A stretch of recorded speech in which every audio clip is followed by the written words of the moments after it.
আসসালামু আলাইকুম। নিউ ইয়র্কে সামার চলে আসছে, গাছে গাছে অনেক ফুল।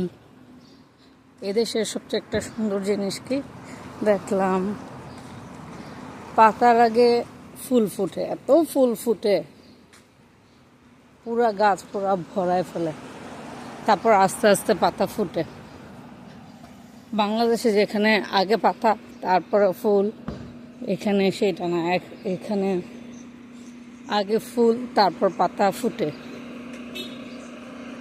চারিদিক এত রঙিন হয়ে যায়।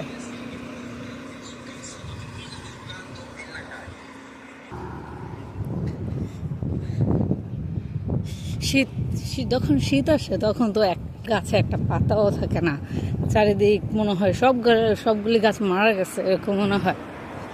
আর এখন গাছে গাছে এত পাতা এত ফুল, দৃশ্যটা আসলে অনেক মনোরম।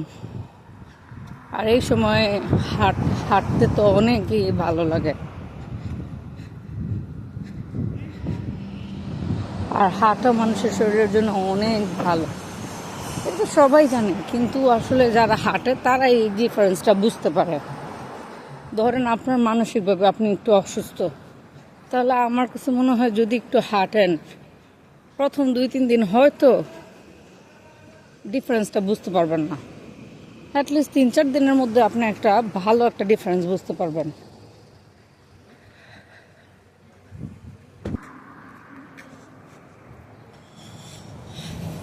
মনের মধ্যে অনেক পরিমাণ সাহস সঞ্চয় হয়, তখন নতুন কিছু করার মনের মধ্যে আগ্রহ বাড়ে। বিশেষ করে আমরা যখন শীতের মধ্যে বাসায় আবদ্ধ থাকি, তখন আসলে অনেক মানসিক ডিপ্রেশন সৃষ্টি হয়, কারণ বাইরে তো যাওয়া যায় না তেমন, বাসায় থাকতে ইচ্ছে করে। এত ঠান্ডার মধ্যে কে বাইরে যায়, দরকার ছাড়া কেউ বাইরে যাইতেও চায় না। যাই হোক, এই সামার টাইমে মানুষ সকল ডিপ্রেশনের অবসান হোক এই কামনা। আল্লাহ হাফেজ।